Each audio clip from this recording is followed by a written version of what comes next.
Hello friends, this is a 1975 Mexican Spec Rambler Classic. In the US it was known as a Matador. Under the hood is a 4.2-liter inline 6-cylinder engine. The transmission is a 3-on-the-tree, making it a fun car to drive.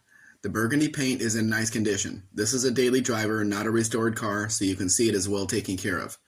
The interior features brown cloth tufted buckets with a center console. The rear seat is also upholstered in brown cloth and is also tufted. It looks very comfortable. Most of the trim is present. I can see 2 small pieces that are missing. A new style stereo has been installed, unfortunately. To be honest, I can see this car wrapped in black and white scheme as a tribute to the Adam-12 TV show.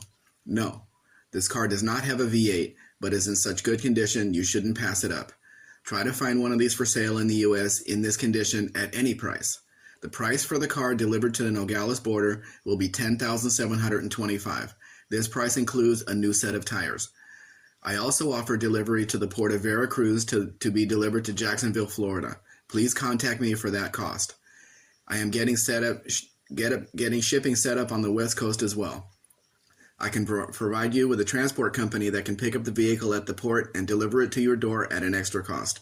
Please let me know if you have any questions about that process. You can see more Mexican Spec vehicles at mexicanspec.com, and if interested, please read the procedure link on my website to learn more. Please like, share, subscribe. Actually, subscribe first, then do the rest. Have a great day.